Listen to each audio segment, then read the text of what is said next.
Permettez-moi, au nom de son Excellence le Président de la République, au nom du Premier ministre, au nom de notre gouvernement et de tout le peuple sénégalais, remercier nos pays, nos frères qui sont venus nous voir. Une dizaine de ministres est venue aujourd'hui pour ce qu'on appellerait la déclaration de Dakar plus 10. Il y a de cela 10 ans, on s'est réunis ici, les pays du SILS et quelques pays africains se sont réunis ici. Et avec l'accompagnement des partenaires techniques et financiers, c'était fixé l'objectif d'aménager 1 million d'hectares. Aujourd'hui, la triste réalité, c'est que nous avons aménagé moins de 300 000 hectares. Les gens, d'aucuns disent 235 000 hectares. Donc peut-être, je ne dirais pas c'est un échec, mais c'est une leçon très dure. Moi, je dis souvent que le baromètre, le vrai baromètre, c'est combien nous importons. L'Afrique, d'une manière générale, importe plus de 100 milliards de dollars pour se nourrir. Un pays comme le Sénégal importe 1070 milliards pour se nourrir. Pour moi, c'est ça le vrai baromètre.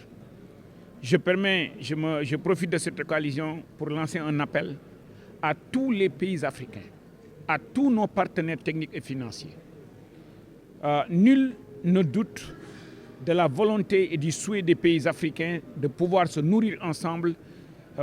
D'aucuns parlent de sécurité alimentaire. De plus en plus, cette notion de souveraineté alimentaire vient à la charge.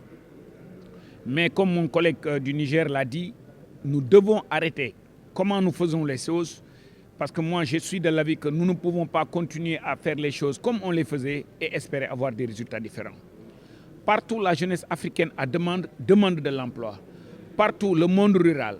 Prenons un exemple comme un pays comme le Sénégal.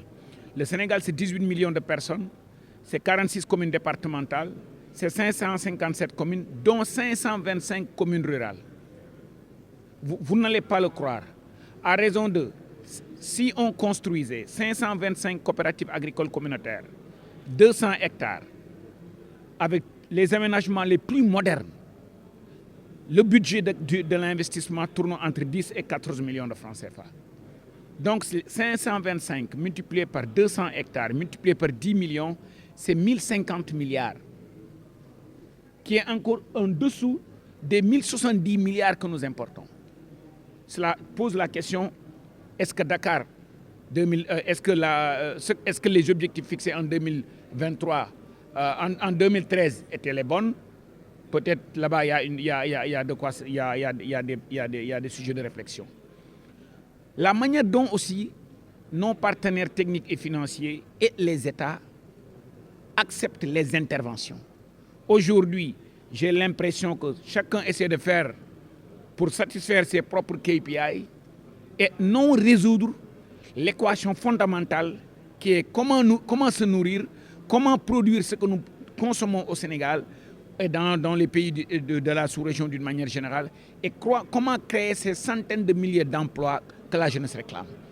Moi, personnellement, et je suis sûr que je pourrais parler au nom de mes collègues, mes attentes par rapport à Dakar plus 10, c'est de mobiliser d'abord les 1070 milliards, les 1050 milliards dont j'ai besoin pour construire ces 525 coopératives agricoles communautaires dans les différents pôles, comme l'a défini le référentiel 2050 de son Excellence le Président de la République, la rationalisation des moyens, une mobilisation relativement plus disciplinée des ressources et aussi faire un blending.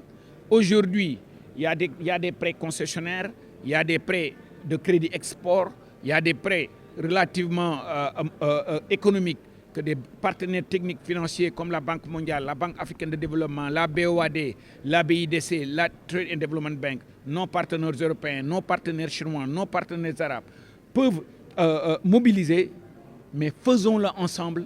Moi, personnellement, j'aimerais bien avoir un seul club de prêteurs qu'ils se regroupent et je leur dis, les 1050 milliards dont j'ai besoin, construisez-moi 525 coopératives agricoles communautaires pour prendre l'agriculture familiale, les former, les formaliser, les financer dans l'objectif de faire de ces villages, de ces communes, de vrais pôles de développement. Je vous remercie.